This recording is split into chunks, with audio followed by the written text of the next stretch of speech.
watching Where Are They Now with your host, Dianne Hart. Now here's Dianne. Good evening. Welcome to Where Are They Now? And this evening I have the pleasure of interviewing a former Motown executive and a music industry veteran of over 50 years, Mr. Miller London. Good evening, Mr. London. Good evening, Diane. How are you? I'm blessed. And yourself? Blessed as well. Okay, we're going to jump right in. Where are you from? Born and raised in Detroit, Michigan. Oh, you're at home. I'm at home. Yes, you are. What part of Detroit? East, west? Grew up on the northwest side of Detroit. My family was on the east side of Detroit as well. But by the time they moved over to the east side, I had already moved out of the house and was on my way. What school did you attend? I attended McMichael Junior High School, Northwestern High School, Highland Park Junior College. I started at Wayne, but didn't get far because I got hired by Motown and I left. Would you say opportunity presented itself? Opportunity presented itself. So right out of the gate, right out of high school, just getting started in college, you went to work for Motown. Yes. And how long did you stay? I started with Motown in 1969, and I stayed for 21 years. I started out with Motown as a sales manager. It was significant at that time because there was nobody in the music industry that looked like me or you in that capacity, including at Motown. Even though Motown was a Black-owned company, we had to deal with other types of distribution systems. At that time, they just were not that excited about dealing with people of color. We have tons and tons of promotion people and people working behind the scenes, but out in the front, going out to distributors and selling music, there was no African Americans doing that. Barry Gordy decided that it was time to integrate his sales department. I didn't know at the time that with him doing that and my coming on board would be history making, but it was, because that made me the first African American to work for a major record company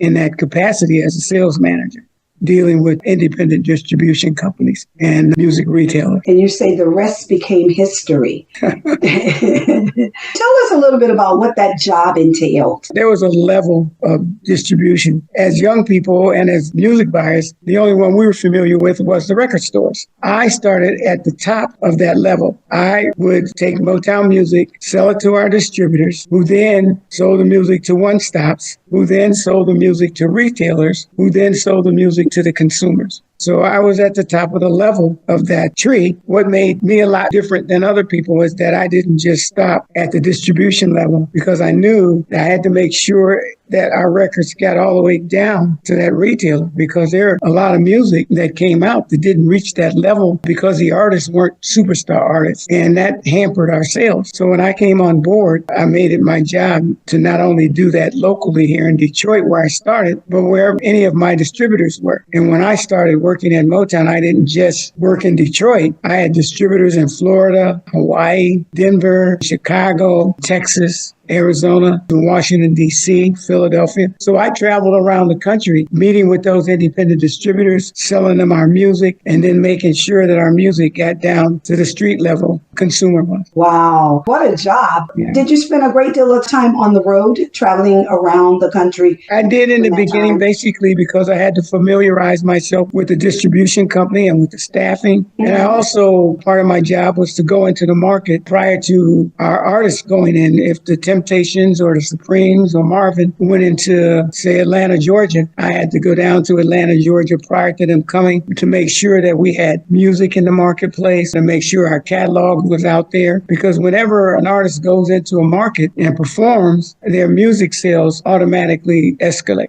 I saw that in the very beginning, so it was important for me to get out there and make sure that was happening. It also gave me an opportunity to make sure that our retailers got an opportunity to see our artists performing. A lot of times when I came on board, a lot of them had never had opportunity to see the artists, even though they sold their music. It was exciting. I did do a lot of innovative things when I came on board that was different than my counterparts did. It sounds like you had a phenomenal job and opportunity to meet some of the stars that you helped create. I understand that you are the reason why some of these young folk made it in this industry because of the way that you pushed their music. Well, when I came on board in 1969, the company was already 9 years old, soon to become 10. A lot of the superstar artists, Supremes, Marvin Gaye, the Temptations, Stevie Wonder, a lot of those artists were already the superstars when I came on board. But I was able to help continue usher them into the next phase of their careers. But there were other artists that came on board when I came in. You know, artists like the Commodores and Lionel Richie, Rick James, Tina Marie, DeBarge. You can go on and on and on with what I always called the second phase, that I was directly involved in the success of their careers. Also continuing to be the success and help move forward the careers of the other artists. So it was fun. Did I have a great job? I had an absolutely incredible job. I told Berry Gordy some years later when we were celebrating their 50th anniversary that I was thankful for the opportunity that he afforded me. I could tell him now because I didn't work for him, but I would have done the job for free and probably would have paid him for it. It was exciting, and it was an exciting time for music. 60s, the 70s, the 80s, the 90s, and on through the turn of the century, I was involved. So it was an incredible start for my career. It opened a lot of other doors for me that helped me to maintain my longevity in the business. Because when I started with Motown, I started out as a regional sales manager. I moved on to become a national sales manager, and then vice president, and then vice president of marketing and sales and distribution, and then ultimately the executive vice president and general manager of the company. And that was a position that I held when I left the company in 1990.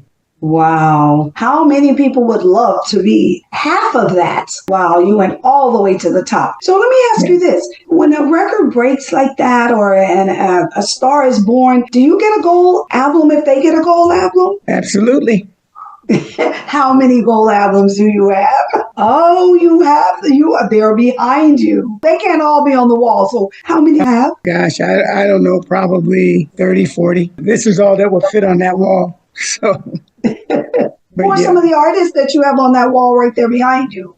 Rick James, Smokey Robinson, Stevie Wonder, DeBarge, Tina Marie, Bruce Willis, Sam Harris, Boyz II Men. Oh, are you still doing any work with entertainers? I retired actually in 2010. Well, at least I thought I was going to be retired. And I moved back home to Detroit from Los Angeles. When I came home, my cousin, his name's Bert Deering, he owns a 30,000 square foot entertainment complex sitting right in the middle of downtown Detroit area called the Eastern Market. Came by the house and we talked, and he said to me, "What do I want to do?" And I said, "I'm fine doing nothing right now." But he enticed and coerced me to come to work with him at his entertainment complex. And so now I'm operations manager and I help run the operation here. I do still deal with some artists because we have entertainment nightly here. I do some consulting work on the side for some artists. So I still dibble and dabble, but nothing to add to the scope of what I was doing when I was with Motown or RCA or A&M or any of those other record labels. So you've been with a lot of record labels, not just Motown, but some other. Well, I didn't spend as much time with any of the other ones as I did with Motown. But after I left Motown, I went to RCA Records in New York City, where I started out as the vice president of product development. And my job at that time was to help develop the new artists for the rhythm and blues label or department at RCA. My very close and personal friend, Skip Miller, who worked with me at Motown, he became the executive vice president of Black Music Division at RCA Records. He talked me into coming to work with him at RCA and to help develop new artists. And we did that. And at the time, RCA was distributing Jive Records, which was a smaller label with a lot of great artists. R. Kelly and the Public Announcement, Tribe Called Quest, High Five, Billy Oceans. So I got involved with a lot of those artists. And then we started to develop our own artists. One of the artists that I felt real good about, I was instrumental in signing SWV.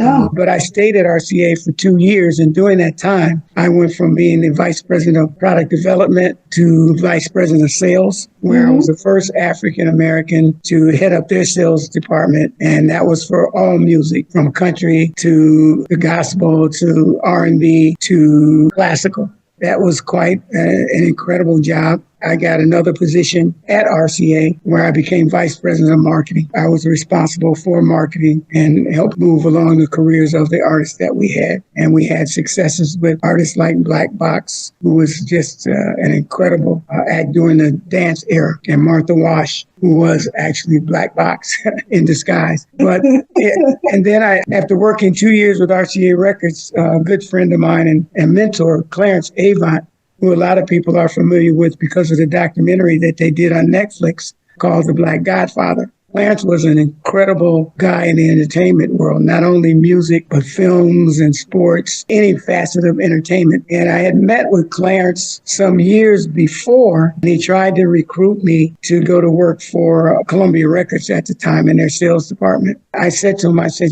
Clarence, I'm kind of happy right here at Motown. I said, I'd rather be working for Berry Gordy and helping him have some tremendous success than to go and be pigeonholed at one of the major record labels, which is what would have happened. Right. And I said, but I really appreciate you giving me an opportunity. And Clarence looked at me and he said, young man, you couldn't have given me a better answer. He says, one day I'll get you.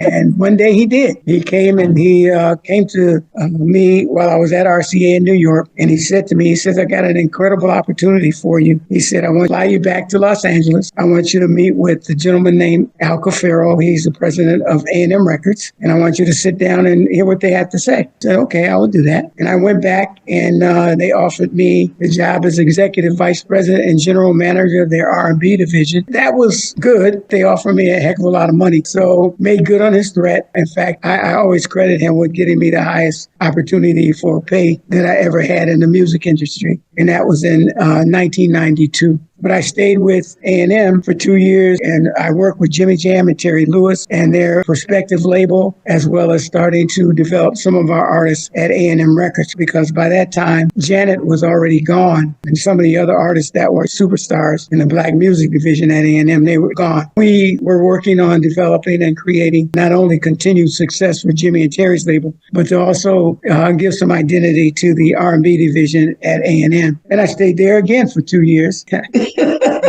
Was 2 your magic number? It seemed to have been until time went by. I changed all that. I left A&M downsized. They decided to forego their urban music division and let Perspective take over their urban music division. I was fine with that. I had a nice fat contract, so I went and sat down and went and played a lot of golf, went skiing, and anything else that I figured I wanted to do at the time. My lawyer, his name was Lee Young, and Lee was also Ice Cube's lawyer. Ice Cube was trying to develop and set up his own label, and it was called Lynch Mob. And I met with Cube, and he brought me on to help get his distribution system set up and get his label started. And I went over and I worked with Cube for just a little less than a year and helped him get his company off the ground. And then while I was working for Ice Cube, I got a call from another good friend of mine. Her name's Sylvia Rome. Sylvia was the president of Elektra Records. I think, get my times kind of mixed up. But anyway, Sylvia called me up and she said, look, she said, there's guys that are running the Urban Network and Network Magazine Group need to make a change, and they need somebody with your qualifications to come over and help take the magazine to the next level. I said, I don't know. Jerry Bolden, who's now the president, I said, he's a good friend of mine. I'm not trying to come take anybody's job. They said, well, no, Jerry's about to leave. And I said, okay. So I went over and took the interview. I was made president of the Urban Network Magazine Group. Fortunately for me, there was a nice paycheck involved, and I turned the company around. I increased our business in the first year by 25%. The rest was history.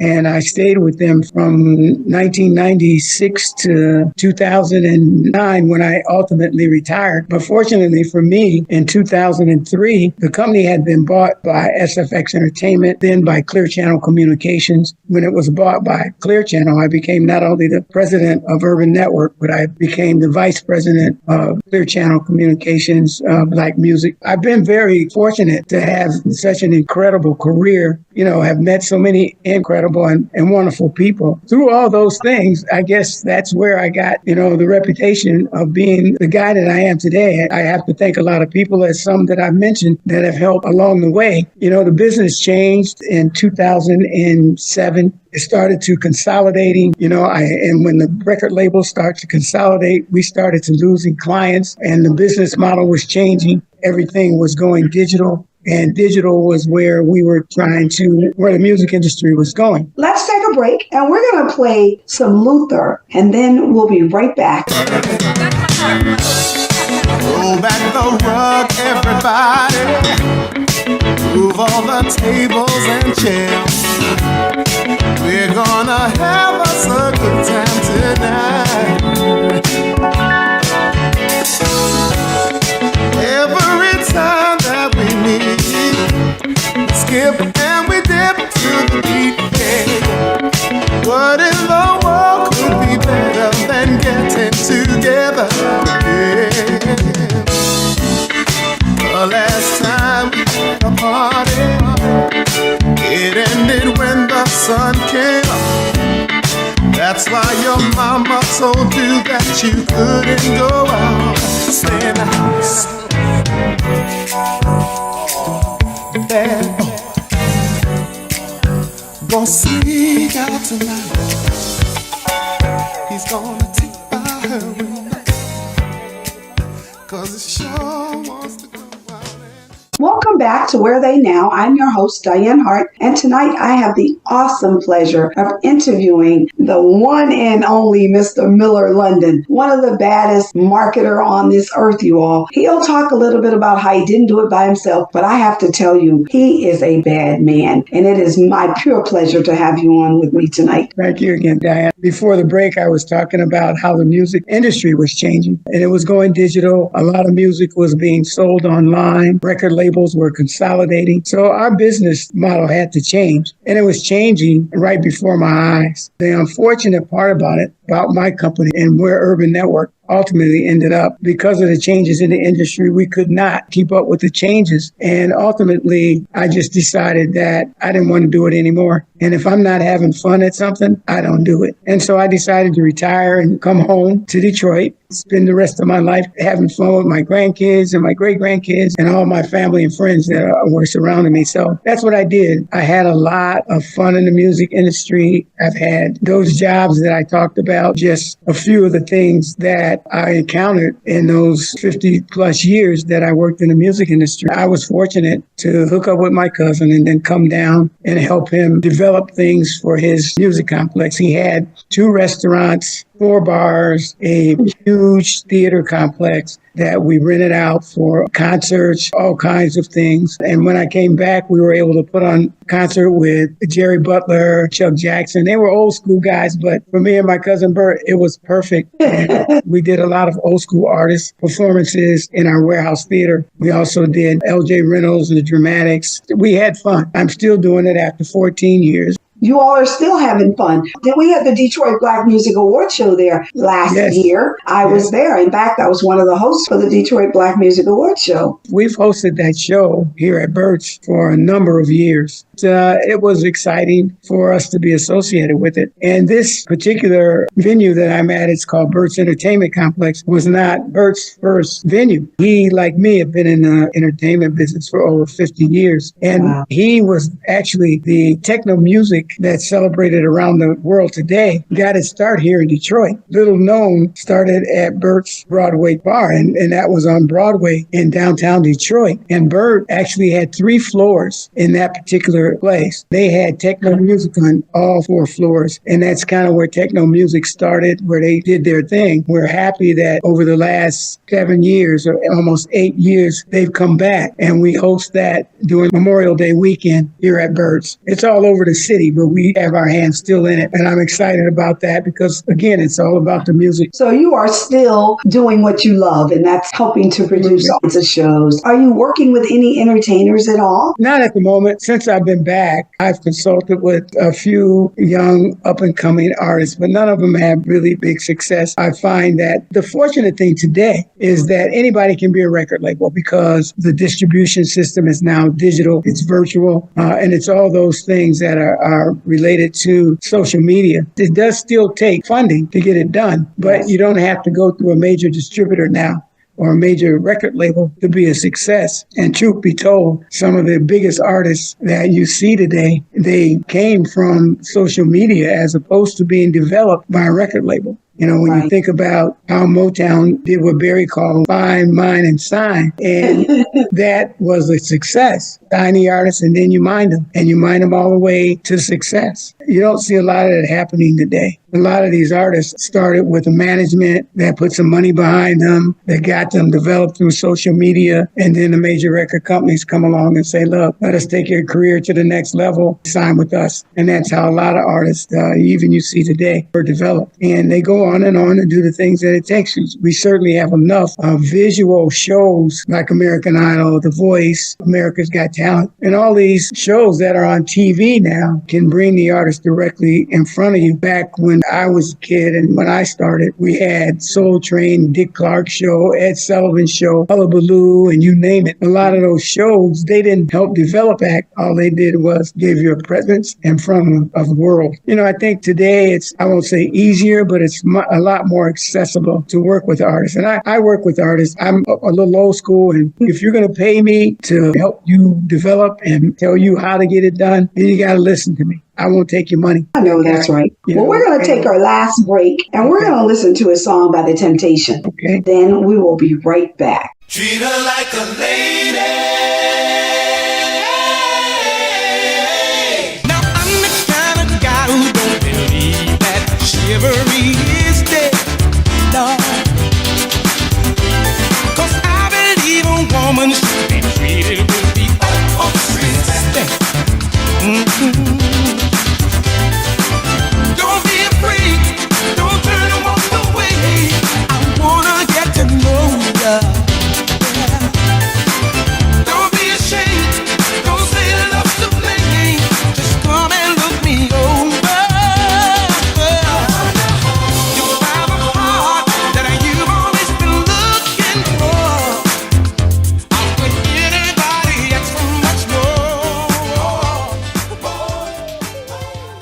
Welcome back to Where Are They Now? I'm your host, Dianne Hart, and tonight I have the pleasure of interviewing Mr. Miller London. The Temptations are some bad fellas, and they are still bad. They're not all the original Temptations. I understand that the last original Temptation is going to be retiring soon. Otis, he's talking about it. He's at that level where he should. The fact that it's time to enjoy your fruits of your labor. But if Otis had his druthers, they'd carry him off the stage, Working with all those recording artists, from Motown artists to the RCA artists to the A&M artists, it was just a ton of fun for me. I mean, working with Barry White was the last album that I worked with him on. That album went double platinum. Lead song, which was called Practice What You Preach, which I was happy about because it was produced by Gerald Levert. Gerald was just such an incredible guy. And being at the level I was at, I had an opportunity to meet producers and writers and recording artists. So I had a phenomenal career. I enjoyed every day of it. Even the bad days were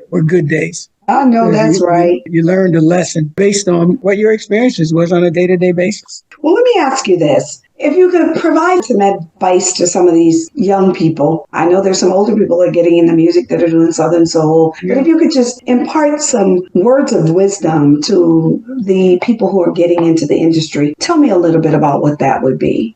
You said Southern Soul, and I am so impressed with that genre of music, only because it does lend to an opportunity for older, talented artists to still be viable. Yep. And there's some young artists getting involved in that Southern Soul because it's great music. Lyrics are sometimes shady, sometimes, most of the time real, though. It just gives you a sense of another whole music genre that's starting to develop now. So I'm excited about that. For any artist that wants to be an artist, I would just say, make sure that you have the talent. That's the most important thing. Everybody wants to do something that they can't do a lot of times. But if you have the talent and you know you have the talent and it's been verified that you have the talent, I would just not let anybody steal your joy. Just stay on that path as long as you can, because nothing happens overnight. And you've got to stay true to your craft. A lot of times you'll have people out there that will try to take advantage of you, and don't just listen to everything that you hear. Get a second opinion. If it was about your health, you'd get a second opinion. So if it's about your career and your livelihood, get a second opinion. I've seen so many young artists, just artists, period, started out and went down the wrong lane because of listening to the wrong people, ruined careers and opportunities. When you're in doubt of something, just don't believe everything that someone tells you. I mean, even a guy like myself with all my credentials, if I come and I say to you,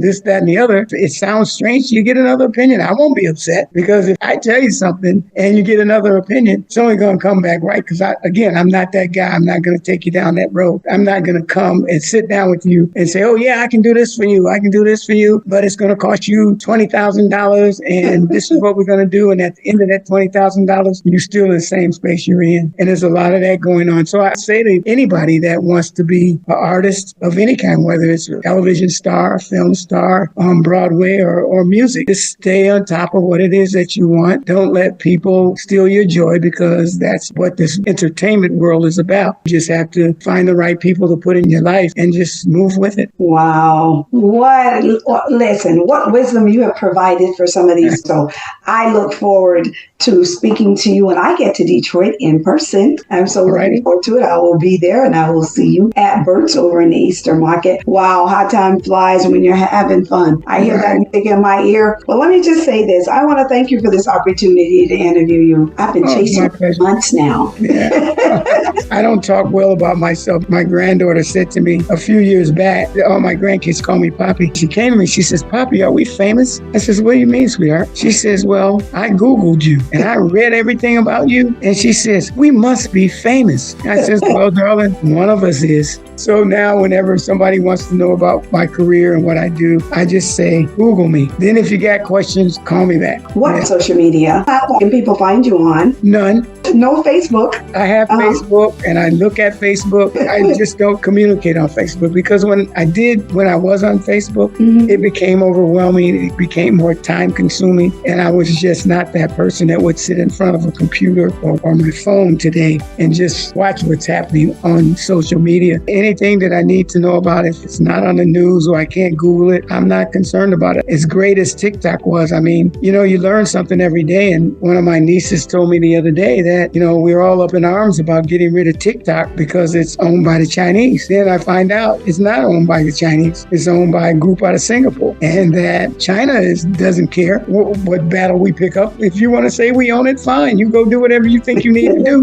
And they're not going to say it is or it isn't. And that was enlightening to me. And I said, it's really strange. That's another reason why you can't believe everything that you see and hear. And you have to challenge it all. But no, I'm not on any social media. I'm not on TikTok. I'm not on Instagram. Facebook is about it. You can try and friend me on Facebook. Right now I have 42,000 people that I have not friended yet on Facebook. So I'm going to be 42. 199. No, but thank you so much for this opportunity to allow me to interview you. Listen, you can watch Where Are They Now every Thursday night at 7:30 on Detroit Hot TV Facebook page. Listen to Detroit Hot Radio also, please do. Also, you can watch me on Wednesday nights right here in Tampa Bay on The Opening Statement. That's every Wednesday night on Tampa Bay TV. That's my television station, which I will also have you on my station as well as on Detroit Hot TV. So that's every Wednesday night at 7 p.m. on Roku on Lit TV Network. Don't forget